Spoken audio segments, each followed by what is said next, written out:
we are going to listen to on Upanishads philosophy through stories, and our speaker is Dr. Sucheta Paranspe. She was a rank holder at school level, as well as she was gold medalist both at graduation level and also post-graduation. She has taught overseas in USA, Germany, and other countries. She is also a researcher at Bhandarkar Oriental Research Institute and worked on cultural index of Mahabharata. She is also a guest lecturer at Tilak Maharashtra Vidyapith, Pune. She completed her doctorate in Samaved Shrauta literature, that is the literature concerning the rituals connected with the performance of yoga, yajna, etc. She has authored 3 books and many research papers. We know as well, she has already talked to us on 5 suktas in the Rigveda, then other topics. All these talks we are now uploading on YouTube, and it has a connection from our Facebook page. Please, you can go to YouTube and listen to her all the earlier lectures if you have missed them. Thank you very much. I welcome Dr. Sucheta Paranspe. Incidentally, Sucheta, there are a few Mary Fleming, Mary Joan Blaudin are today we have some guests who are from overseas. I welcome them also. And besides that, our regular who are from Anand Dapke and other people who are in US also have joined us. Thank you. Please start. Namaskar and good evening to everyone. I'm glad that today we are going to talk about a subject which is different from the actual Rigveda. And we are going to focus more on Upanishads, which is not called Veda, but in fact it is called Vedanta. And we know what Upanishads are famous for, right? Upanishads are known all over the world for the excellent philosophy they preach. And so much so that it is called the dawn of Indian philosophy, but actually it is the dawn of the entire universal system of philosophy. This is what I think. So what are Upanishads? I won't go into details. I have said this a couple of times on the same forum. But after the Veda Samhitas like Rigveda, Yajurveda, Samaveda, etc., we had a literature which was entirely liturgical. By liturgical, we mean that which was completely dedicated to yajna, its performance, the logic or theology behind it, and all these things. In other words, it was only about rites and rituals. And there was an excess of performance of yajna. For each and everything, it was advised that you should perform a particular yajna. And so there was a reaction. There was a strong reaction to this excessive or obsession with yajna, and then people started moving from karma marga, from rites and rituals, to jnana marga, that is philosophy and spiritual. When you read the whole thing in a sequence from Vedas to Upanishads, you clearly see this journey from ritual to spiritual. And it's a beautiful journey. You can see how the society has developed itself at various stages. What is Upanishad? Please remember that in Sanskrit, every word has a meaning. Okay? Now, Upanishad is actually the word. Upa is close, near. Ni is below, at a lower level. And Sada is to sit. This only tells us the very methodology through which Upanishads, rather its philosophy, was taught. And how was this? I mean, we all know about Shantiniketan, right? How Rabindranath Tagore also accepted this wonderful method that under a tree there would be a platform. The teacher, I don't want to say teacher, the guru would sit on the platform. the Shishas, the disciples, would sit at his feet and then he would talk to them, he would narrate things, he would tell stories, and through these stories, he would also have discourses on philosophy. So, these Upanishads, there are many Upanishads, we won't go into that, but the thing is, the authentic Upanishads are considered to be only 10. Isha, Kena, Katha, Prashna, Mundaka, Mandukya, etc. And why are they authentic? Because they definitely are older in nature, style, and philosophy. And secondly, Shankaracharya, that is Adi Shankaracharya, has written commentary on these 10. And therefore, out of the entire, pardon my word, but entire bulk of Upanishads, only these 10 are to be considered. I would just fleetingly talk about the other Upanishads. There are many good Upanishads also, Shvetashvatara, etc. But later on, Upanishad, the word Upanishad was equated with knowledge. In fact, in Upanishads itself, the Shishas tell the Guru that Upanishadam me bruhi bhoho rahasyam me bruhi. Upanishada or rahasya means esoteric knowledge, secret knowledge, spiritual knowledge. So they used to say this, and therefore all knowledge, if you write any treatise about any kind of knowledge, not necessarily philosophy, not necessarily spiritualism, it would still be labeled as Upanishad. Okay? There is one Upanishad which is called Garbhopanishad, where along with many other things, the main focus is on the development of the embryo in a mother's womb. Now, whether that is medically right or wrong is entirely a different thing, but this is the topic.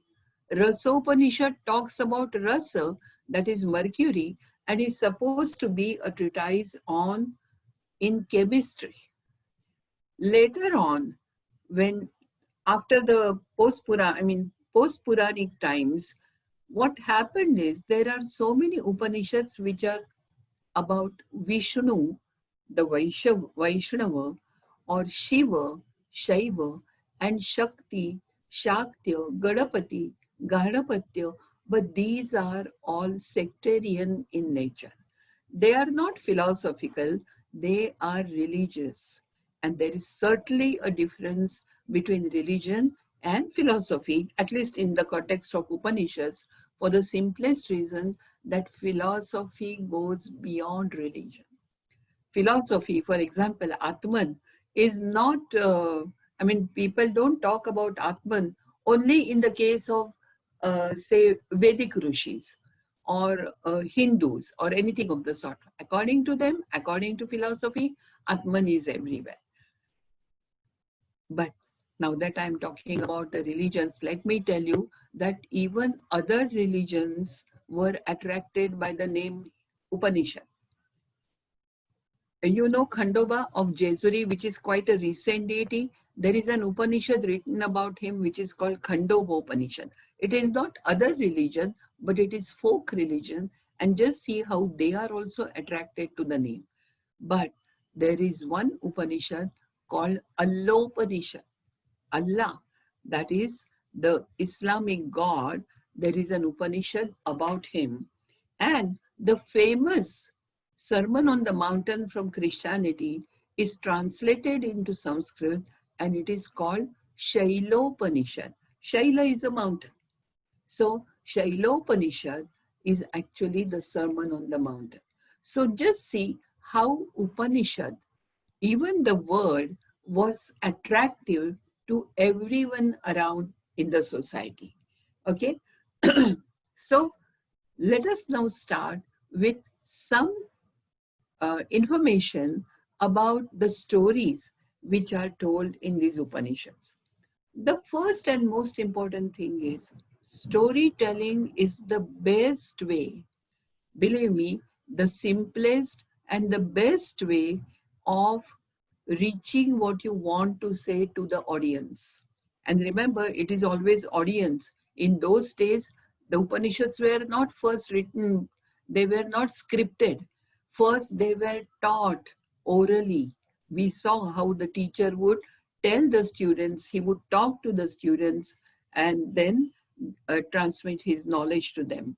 So, oral tradition becomes very important.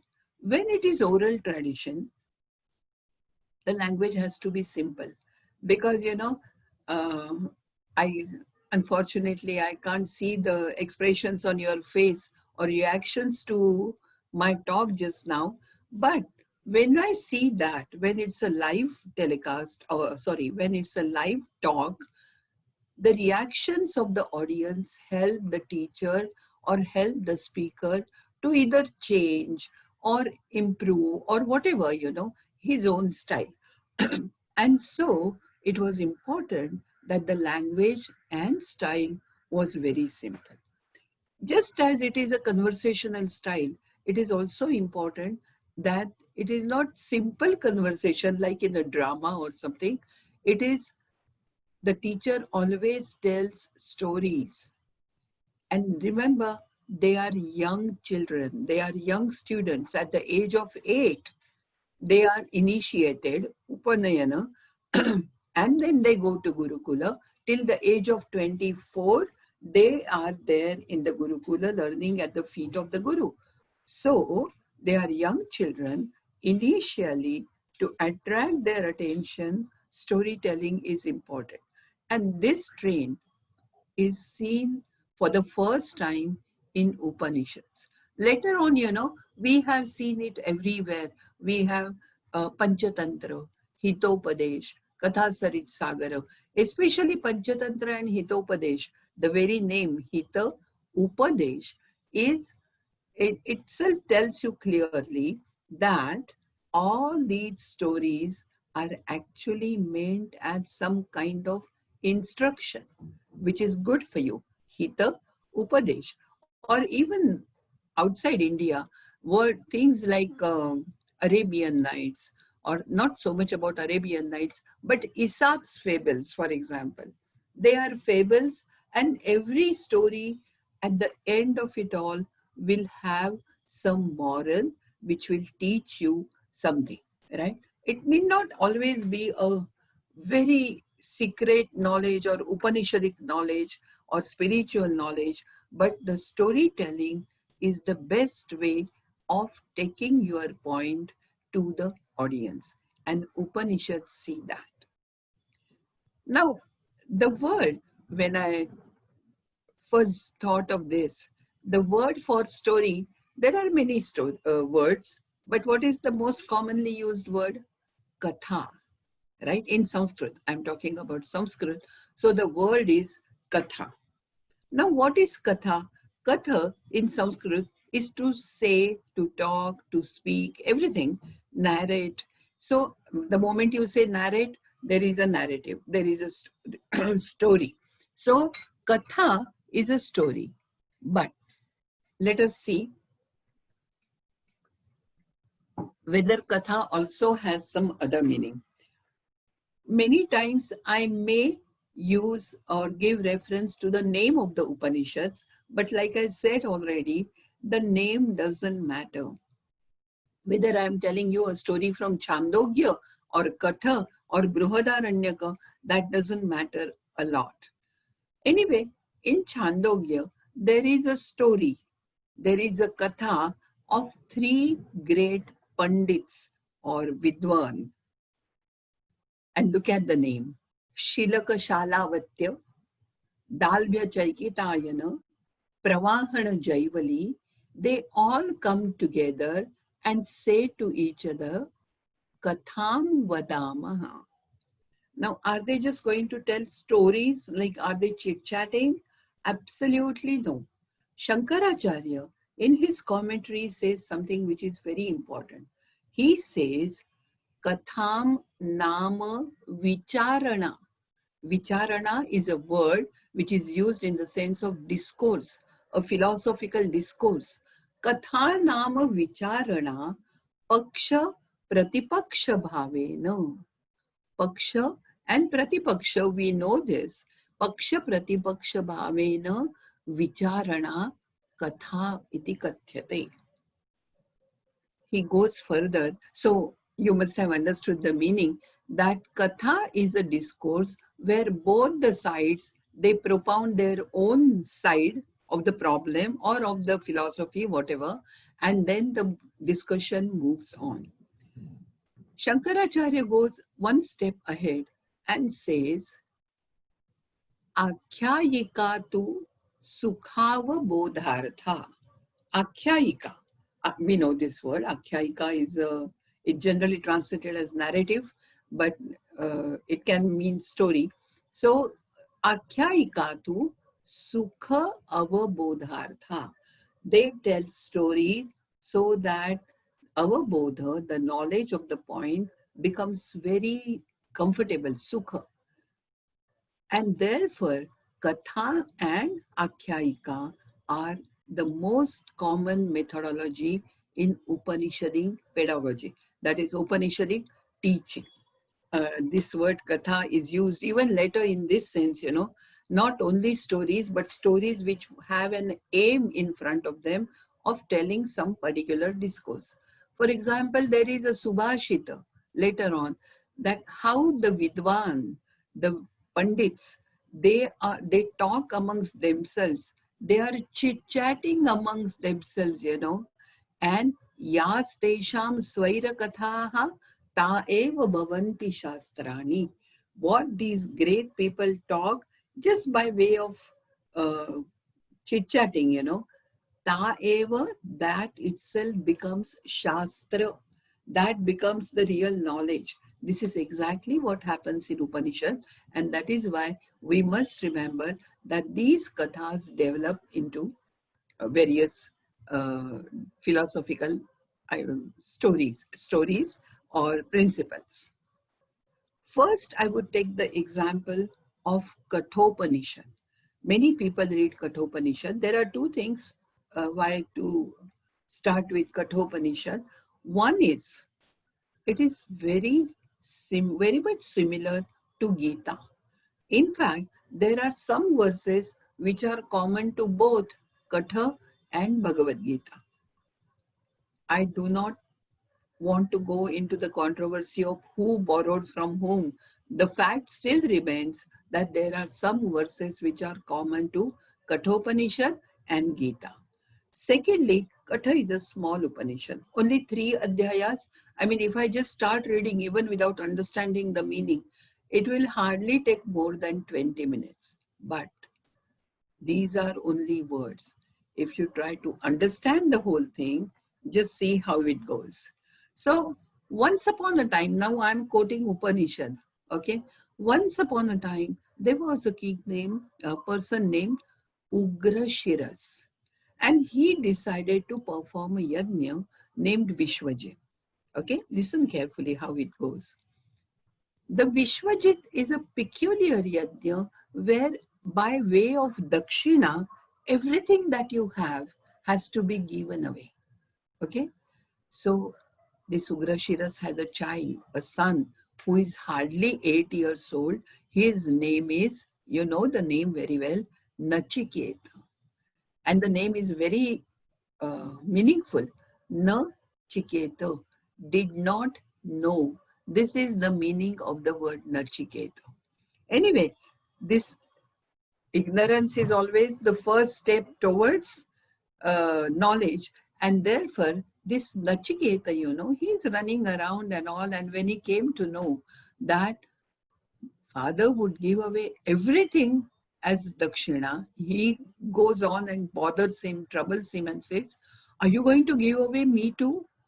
And the father keeps quiet. He will go second time, third time. And the father is so frustrated. He says, yes, I'm going to give away you as well. The child says, to whom will you give me?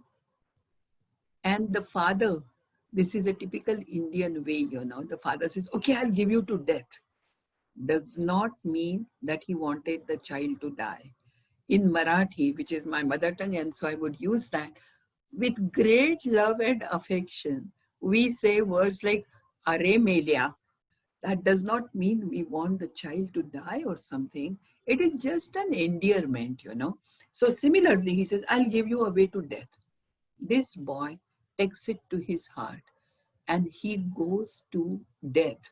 That is Yama, the deity of death. He travels, goes there. Now see, all this is called eschatology. Eschatology is a science which talks about life after death.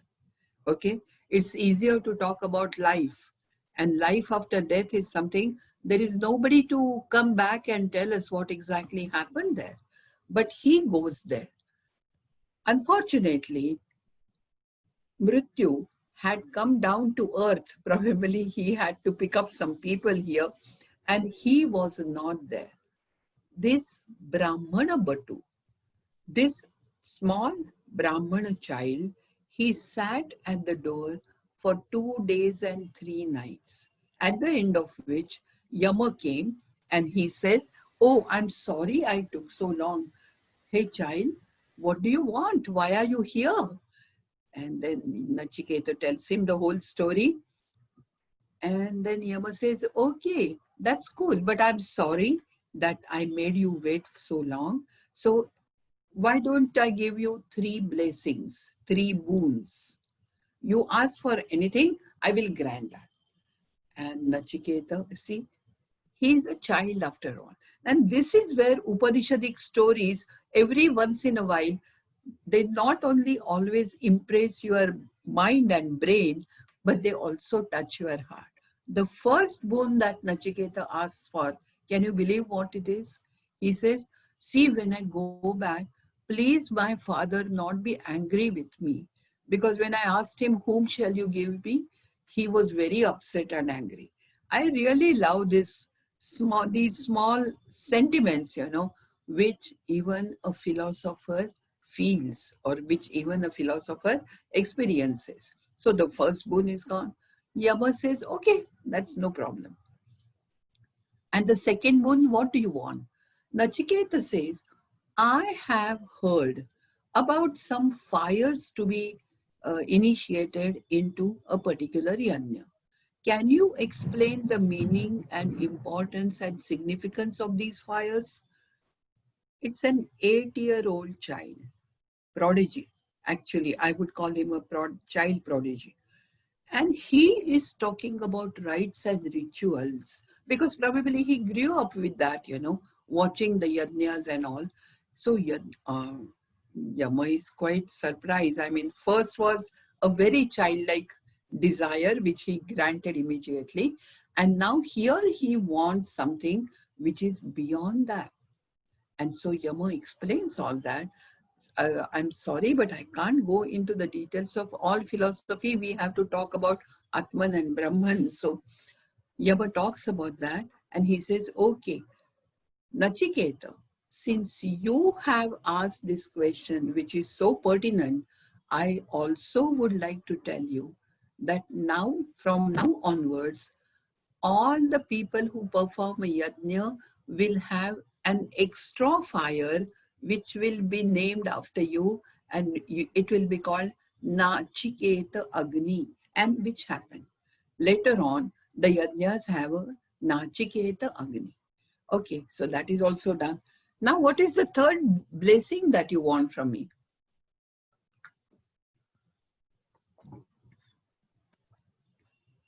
Nachiketa says,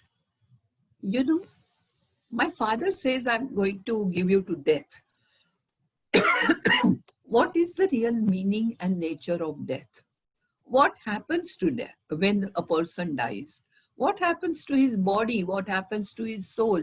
Is the soul really there? An 8-year-old child asking this question, Yama himself is quite perplexed. He said, "See, you are too young to understand all this. Why don't I give you instead, say, 100 chains of gold?" These are the words used in Upanishad. Nachiketa says, "I don't want wealth. I don't hanker after material wealth. What I want is knowledge, jidnyasa." That is why the name jidnyasa, the desire to know, the desire to understand. I want to understand. Tell me about it. Then Yama says, "It's too much for you." Nachiketa is quite insistent, and ultimately Yama has to tell him everything about post-death life. In the words, I mean, it's a contradiction in terms to say post-death life, but this is how we would say that. And then Yama tells him, Nayam Atma Astiti Eke, Nayam Astiti Anye. Some say that there is no Atman, some say there is Atman, and then he explains that the body is destroyed, but Atman is permanent. And remember, since he's talking to an 8-year-old child, the philosophy of Katha Upanishad is explained. It's in such simple yet meaningful words, that you can never forget it. Once you read it, you will never forget it. So now just see, we started from a Vishwajit Yajna, where the father was angry with the child and this and that. And ultimately, we have reached a point where we are discussing eschatological truths or eschatological theories. So this is the journey from stories to philosophy, and this we find everywhere. Now I would just give you some other stories also where this is seen. There is one story, I think even that comes from Chandogya, about, you must have heard that, Satyakama Jabala. So there was this child, Satyakama. He was a son of a Dasi Putra. And her name was Jabala, and therefore he was called Jabala. Typically, all the children would always have a Paitruka Nama, the name of their father, patronym. But here, since he did not know, the mother did not know who child he was called after her, after the mother. He says to his mother, I want to go and learn. I want to go and study. I don't want to be a maid. I don't want to be a servant. So I want to study. What shall I do? She says, okay, then try going to some guru. There is one guru named Hari Drumata. Go there and see this, whether he accepts you, because I have no idea from which family you come. He says, okay. He goes there. There is a ashrama Gurukula of Haridrumata, and he goes there. Haridrumata welcomes him. He says, what is your name? He said, Satyakama. What is your full name? He says, I'm called Satyakama Jabala because my mother is Jabala, but I don't have any idea about who my father is. He tells the truth, right? Satyameva Jayate and all that. That is precisely the reason why the guru accepts him. He says, the very fact that you are telling the truth shows that you are really interested in the knowledge of Brahman. And the one who is interested in knowledge of Brahman, by definition, if not by birth, is called a Brahmana. And therefore, you are a real Brahmana in spirit. Please enter by ashram. And then he explains to him a lot of things, not on the first day, not on the day of the initiation, but later on about Brahman and all. So just see, Upanishads, they tell you, nobody has said, and therefore you should always tell the truth. Nowhere will you find such drab and dry sentences. But everywhere, the stories unfolds in such a way that you get to know, you understand the philosophy yourself. Another story is about Uddalaka Aruni and his son Shvetaketu. See, when you have names, for Guru and Shishya, then the whole thing becomes different. You start imagining how Uddalaka must look, how Aruni, who is his son, must be very young, and how bright and happy he must be being a young child. So anyway, this father, Uddalaka, tells his son that go and learn at Guru's feet. He goes, comes back, and now he is 24 years old. He is a Snataka. Snataka is a graduate. And on the last day, the Guru used to give a bath, snana, to all those who are going to leave the ashrama. And therefore, a graduate one who leads the ashrama, was called Snataka. And the word is still used today, though not in the literal sense, but as a graduate. He comes back.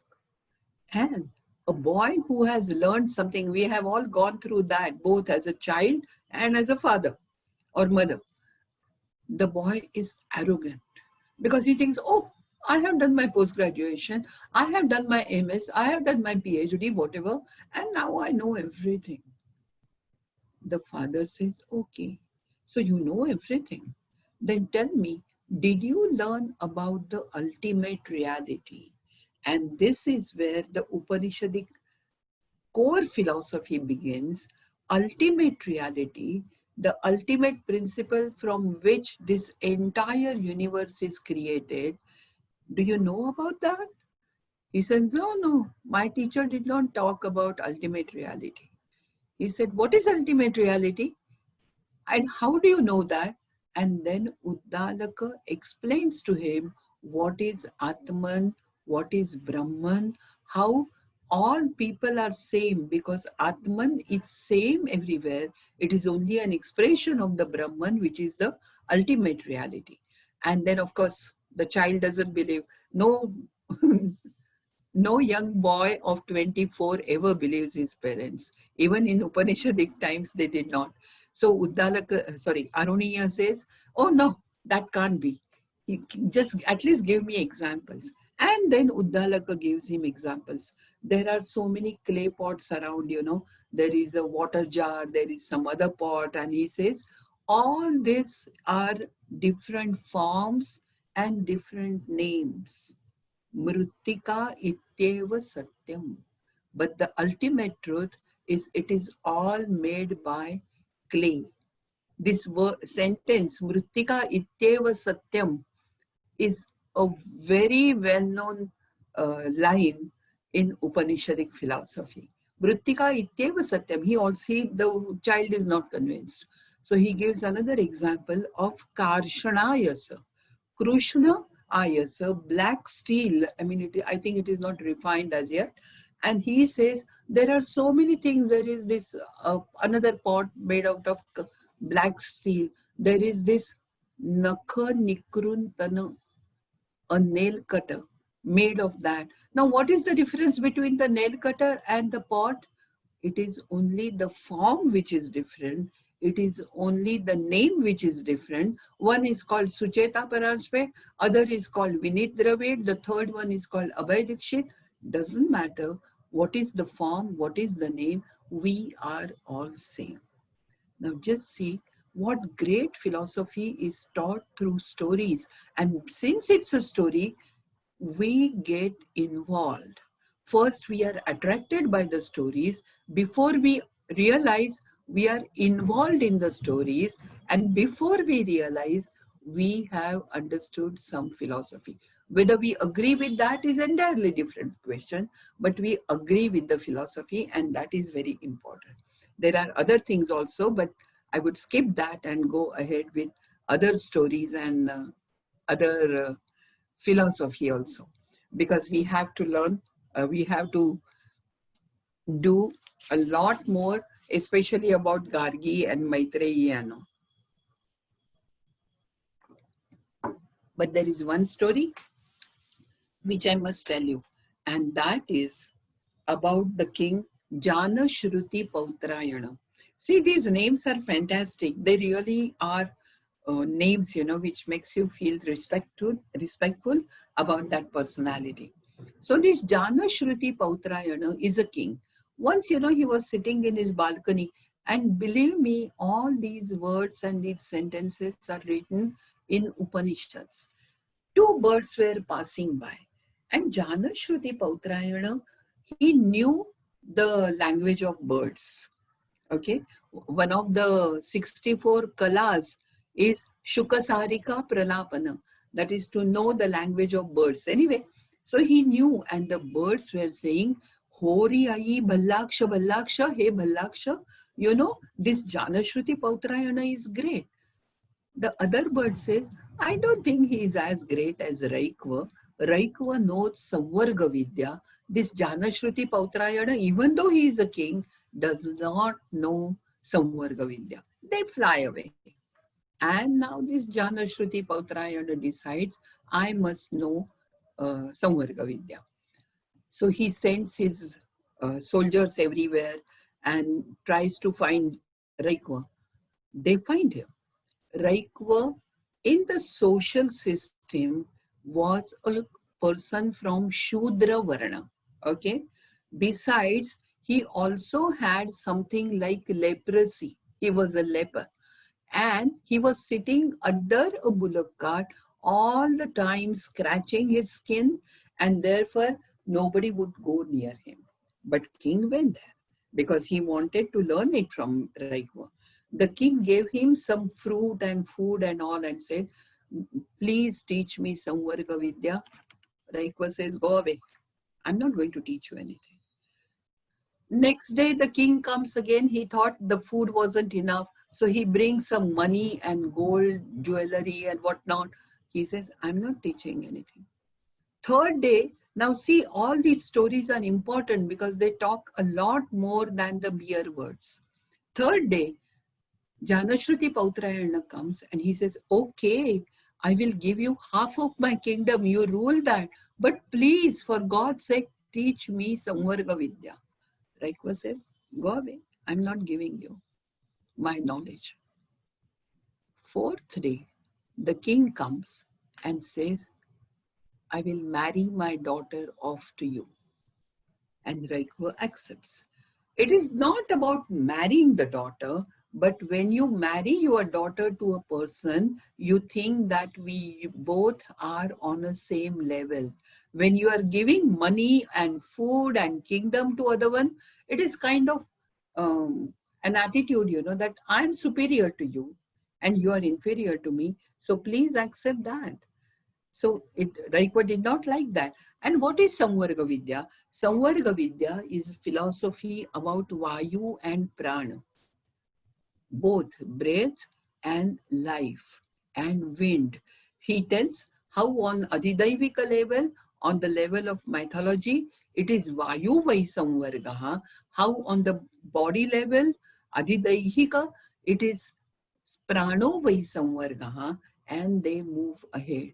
So just see, a king who was Kshatriya goes to a leper Shudra and learns knowledge. So you would know what kind of jnana was prevalent in the society at that time. And now I must talk about two very important stories. And both these stories are about Yajnavalkya. Okay? Yajnavalkya was a court philosopher of Janaka Vaideha. Yes, exactly the same Janaka Vaideha whom we meet in Ramayana. But we don't know whether he was the same individual or it was a position, that the king of Videha would be called Janaka. In fact, in Upanishads, this story comes from Brihadaranyaka, but elsewhere there is a reference of the king Ashwapati Kaikaya teaching philosophy to Brahmins. What is very important is we again meet this Ashwapati Kaikeya in Ramayana also, right? Kaikeyi was his daughter, and therefore it is important. This just shows you that through these stories, we not only know philosophy, but we also understand a lot of history of those times. Okay, so anyway, Yajnavalkya was a court philosopher, and in those princely courts, many wandering teachers, mendicants, philosophers, they would throng together because they know that this particular university is good. So let me present my paper in this university. So they all came to Janaka's court and they presented their philosophical discourses. And Janaka was not a mere listener. He would participate in those philosophical discussions and sometimes would even defeat the Brahmin philosophers. When I say Brahmin, I am talking about the caste. Okay, so he would, in spite of being a Kshatriya, he would defeat them. So Yajnavalkya once decided to take sannyasa. He had a Gurukula He had two wives, Katyayani and Maitreyi. He called them and said, I want to take sannyasa. I want your permission. And before I go, I want to divide all my property equally amongst the two of you. Katyayani accepts. She says, okay, whatever you say, I'll accept all. I have done that all my life, so I'll do it even today. Maitreyi says, suppose you gave me this entire earth full of wealth. Will I get the knowledge of Atman by that wealth? See the question. A woman who has been a housewife all her life at this stage asks such a, what should I say, solid question to her philosopher husband. And Yajnavalkya says something which is, according to me, that is also equally important philosophy. He says, यथा वै उपकरणवतां जीवितं तथैव ते जीवितं भवति अमृतत्वस्य तु न आशास्ति वित्तेन. Your life with all that wealth will be the life of people, life of a person who has all the instruments towards happiness and knowledge. Does not mean they will give you knowledge. In fact, if you have a lot of money, vitta na asha asti, don't even hope to get knowledge. This is quite a important social comment on those times. But anyway, this is what, then Maitreyi said, I don't want that. Tell me about Atmajnana. Share your knowledge with me. And then Yajnavalkya shares the knowledge. And it is like, enacted. It is a philosophical drama. It is a philosophical laboratory where the whole story is enacted. Visualize the whole thing. That there is a Gurukula, there is an ashrama, Yajnavalkya is sitting there and talking to Maitreyi. And he says to Maitreyi, Nava are Atmanah Kavaya. I won't go into Sanskrit. He says, you like your husband, not for the sake of he being the husband, but you actually love his soul. You don't like your child, you like the soul of the child. Atmanastu kamaya patih priyo bhavati. He explains it to her and then says, Atma va are drashtavya shrotavya mantavya nididhyasitavya. What a beautiful way of teaching, He said, it is Atman about which you must first hear, read, then mantavya, you should think about it, and later on, nididhyasitavya, dhyas. Whatever you are doing, at the back of your mind, you should always be thinking about Atman. And this is how he starts teaching her Atma Jnana. Very important stage. But Maitreyi, she doesn't have an academic background, for which we don't blame her. But she says, you are saying that Atman is everywhere. I don't see Atman. He said, doesn't matter. I'm tired. Get me a bowl of water and some salt. Saidhava. She brings that. He said, now dissolve it in this water. She does that.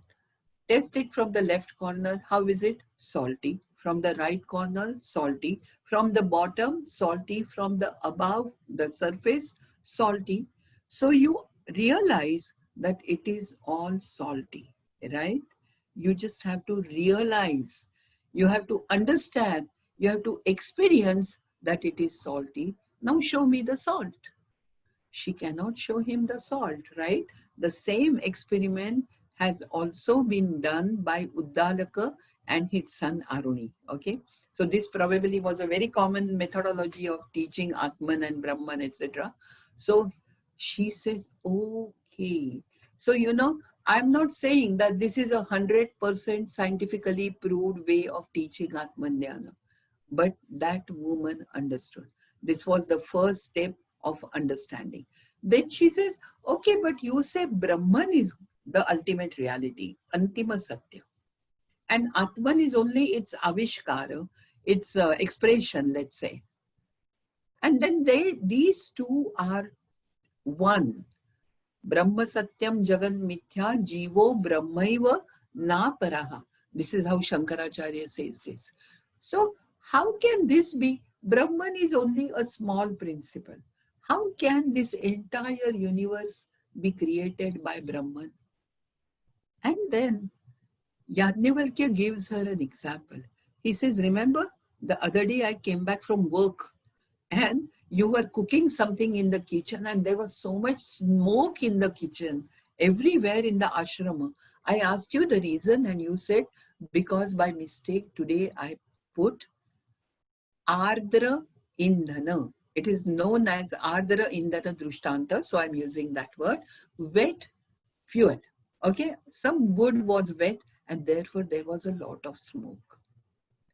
How big was this Ardra Indhana? This much. It had the strength of filling the entire ashrama with smoke. If you can accept this, where this Ardra Indra doesn't even have the energy, it is not even Brahman, not even Atman, it can still do that, then why not Brahman? Again, the same example is used by Uddalaka Aruni also in a different way. He says to when this child doesn't believe, the son doesn't believe, the guru says, the father says, I'm hungry, get me a fig, Udumbara. And when he gets a fig, the father innocently, oh, where did you get this? He said, there is a big tree there. Oh, big tree. How did it grow there? He said, oh, father, don't do that. He opens the fig, shows him the seeds, and he says, okay, now break the seed. Aruni breaks the seed. He could see nothing inside. And the father says, so do you want me to believe that from nothingness, all this has grown, this big tree with so many thousands and thousands of fruit every year? And Aruni has to accept that. Similarly, the same principle applies here also, and that is how the whole story goes.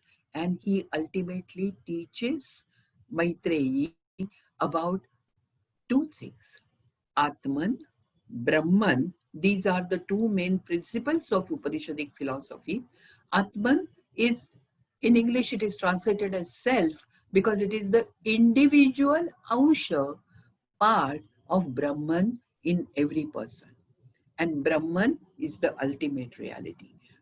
People know about Atman and Brahman. What Upanishads tell you is that they are same. They are not two different identities. There is no Dvaita. You must have heard the word Advaita Tattvajnana. And this is the Advaita Tattvajnana. Once you accept Advaita Tattvajnana, then you will automatically accept transmigration of soul. Transmigration of soul is a principle. Again, there are stories to go with that, but where the king, it comes from a Kshatriya, where the king tells you how even after death, the body goes away, the Atman takes another body, and you have what we call Punarjanma. The same philosophy was taught by Yama to Nachiketa on a smaller scale, and here this comes on a bigger scale. So, Advaita, Atma, Punarjanma, and this Punarjanma comes because of your karma, or rather not because of, but according to your karma. If you have done something good, you will have a good Punarjanma. If you haven't, you will be born in not so happy or good family. This is what it says. So Atman, Brahman, Karma, and Advaita, these are the basic fundamental pillars of Upanishadic philosophy. Please remember them. Another woman philosopher, and again, this is also very noteworthy that in those times, I don't want to go into the details of the chronology of Upanishads, but believe me, they were written at least 2000 years back. Okay. In those times, there were women philosophers in India. We know the we know the story of Maitreyi now, and now I would like you to tell you the story of Gargi. We people always know these two names come together, Gargi Maitreyi. right? A great woman orator would always be compared to Gargi or Maitreyi, mainly Gargi, because Gargi is called Gargi Vachaknavi. People say that she was the daughter of Vachaknu, but Vachaknu means an orator and Vachaknavi is only a female form. So anyway, this Gargi, I told you how many philosophers would throng at the court of princely courts of Janaka Vaideha. She goes there. Now see, 2000 years back, a woman philosopher has the courage to go to that court. She goes there. There is a discussion going on about who is the most important, or sorry, the wisest philosopher of all. And Yajnavalkya coolly says that I am the wisest. Okay. And then Janaka says, okay, there are 1,000 cows which have come as a prize, and all these cows have some gold jeweled things on their horns. So all that is yours. When Yajnavalkya started taking those cows, the other philosophers got up. And every philosopher would ask Yajnavalkya a question just to defeat him, and to take the cows along. But he would ask the question and Yajnavalkya would give the proper answer. The second, Kahola would ask the question, Yajnavalkya gave him the answer. Ushastis Chakrayana, Yajnavalkya gave him the right answer. This way, there was question-answer series. Remember, question answer, again, like storytelling, is a wonderful way of gaining knowledge. In fact, one of the Upanishads is called Prashnopanishad. There are some students, each student asks a question to the Guru and Guru answers. Even now, we see this KBC, I mean, I don't, but many people see this Kaun Banega Karodpati or that Bonvita quiz from long back. Whenever there are questions asked, your brain starts working, and therefore question answers is an important thing. Probably that's why even we are going to have it after my talk. So we will have that session. So everybody asked question. Then Gargi got up. It was Gargi's turn. So one very important thing is people are not surprised. Nowhere does the Upanishad say that when Gargi stood up, people were shocked to see a woman asking questions to Yajnavalkya, which shows you that this was the norm. This was the trend, that even women came as philosophers and even they could ask questions and counter question people like Yajnavalkya. So she asks him, this entire earth, kasminnu khalu idam otam cha protam cha. Otaprota, remember? Otaprota we use in a different way in Marathi, but there it means in what it is contained. Yajnavalkya says, oh, apa. First there is water on earth. Kasminnu khalu apaha otascha protascha. Oh, it is in the antariksha, sky, Chandraloka, Adityaloka, this, that. It goes on and on and on. And there is a rhythm, This rhythm also matters a lot. Kasminnu khalu idam otam cha protam cha. Kasminnu khalu idam. You kind of get mesmerized by this. Anyway, so in the end he says, oh, Brahmaloke. Brahmaloke na khalu idam otam cha protam cha. Gargi says, Kasminnu khalu brahmalokaha otascha protascha iti. And then Yajnavalkya says, Gargi, you are asking too much.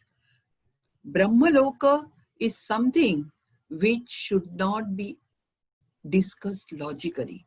It has to be either taught by the Guru or just perceived by you. Because now we are talking about Brahman and all, right? And so he says, Ma ati prakshihi. Don't ask too many questions, because this is beyond anybody's logical teaching and all, So please keep quiet. Poor Gargi, whether she liked it or not, she could not get a satisfactory answer to her question, but she kept quiet and went home. The, the whole thing continued. Every day somebody came and asked. After 4 days, Gargi comes back again. Now, this is something which is really shocking and surprising and amazing. Gargi comes and she first takes the permission of the king and all the philosophers who are sitting there and says, I'm tempted to quote the Sanskrit line. She says, Yathavai Kashova Vaidehova Ugraputra. Just as Ugraputra, a brave soldier from either Kashi or Videha, she's standing in the court of Videha, she better take that name. Just as he comes to the war with only 2 arrows, Sapatnadi Vyadino, but he is very sure that it will aim at the heart of his enemy.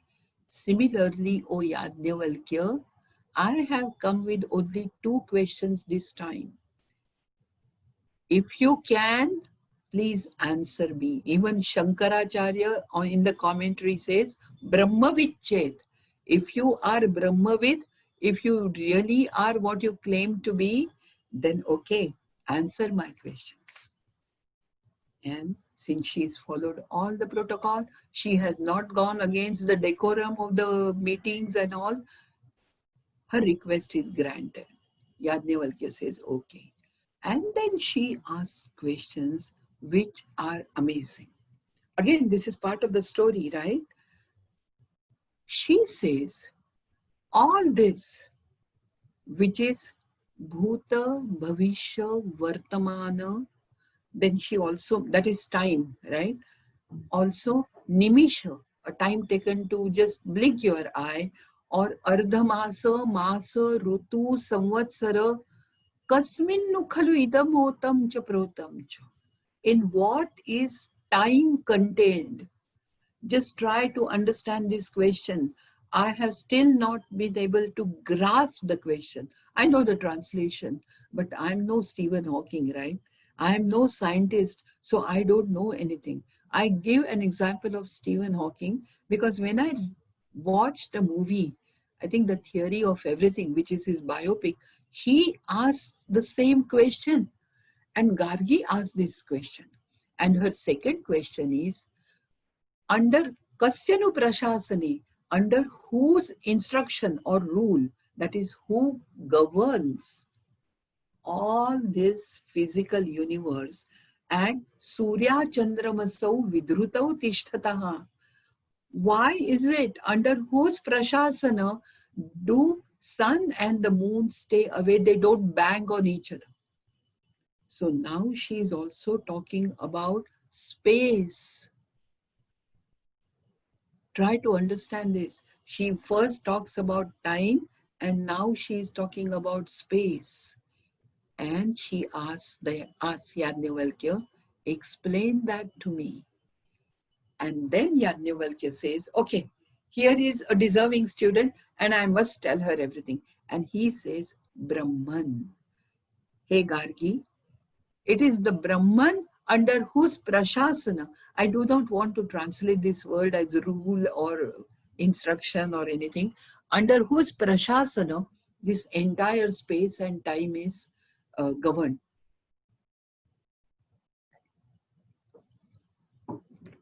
And we all know that space and time are 2 dimensions which are very important in philosophy. I had opted for Western philosophy in my college, Ferguson College. We had one professor, S.V. Bokil, who taught us so well. I remember every sentence even today. And when he taught us Kant, the German philosopher, he told us that, remember that Kant was the first person who said that time and space are same and they are governed by some other principle.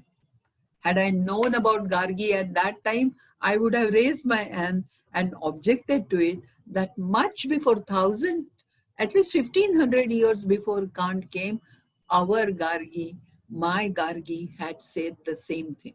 She had asked the same question. And now just see, why would you always remember this story of this philosophy of Gargi? not only because the story is philosophy is great, not only because the philosophy is really true, it is based on scientific basis, and at the same time it is also metaphysical. Meta is beyond. So when you talk about something as metaphysical, you're talking about something which is beyond physics and chemistry. All these great scientists in the end have surrendered themselves and gone in search of the ultimate reality, Antima Satya. So that is why space and time are very important, and it is Gargi. What Gargi does, when she is satisfied with the answer, she does namaskar to Yajnavalkya just to show that she accepts what he has said and that she has understood. It is important that she understood everything, you know. And then Yajnavalkya says, Gargi, I am pleased with you. To have a very deserving student is indeed a great pleasure for a teacher, you know. And he says, I am really pleased with you. But remember, he describes Brahman, by the way, asthulam, aksharam, arasvam, adirgham. It is neither rasva nor dirgha, it is neither micro, it is neither macro, or all these things. We won't go into details, but he explains that. And what he says in the end is very important. And probably I would like to end my talk with that sentence. He says, Gargi, the one who leaves this earth, preti, iti is go beyond the earth. That's why a dead body is called preta, the one who has already gone beyond the earth. So, yo vai khalu idam aksharam viditva preti, the one who understands Brahman and then dies, he is called Brahmana. And the one who dies without understanding all this great knowledge is called Krupana. I love both the words. So whether Brahmana is not someone who is born in that particular, I'm talking about Upanishadic times. Brahmana is not someone who is born in a particular family with a particular gotra and pravara and all that. Brahmana is one who is a philosopher. Brahmana is the one who has jnana. And so I would say that all of you who have been listening to my talk all this time are Brahmana in the true sense, because you have this jnana, you have this knowledge. Thank you very much.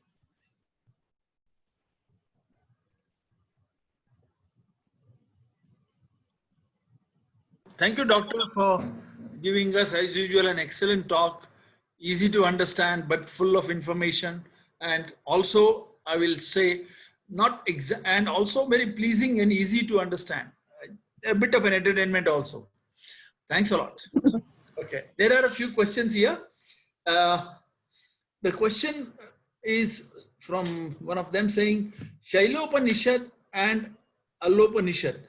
Now, if the Upanishads were written about 2000, 2500, 3000 years ago, how these two were written?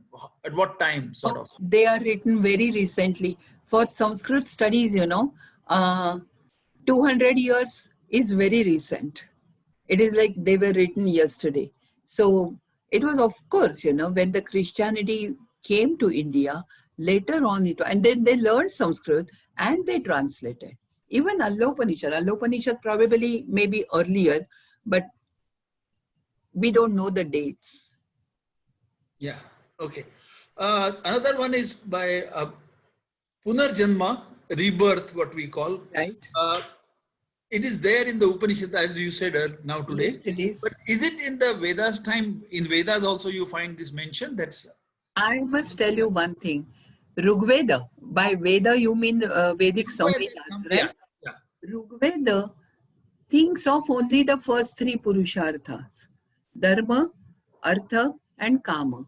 There is no mention of moksha, or after. They talk about after death life, but they don't talk about Punarjanma and all. There is no reference. It's It only, was a society which was just settling down, So philosophy is also settling down. yeah.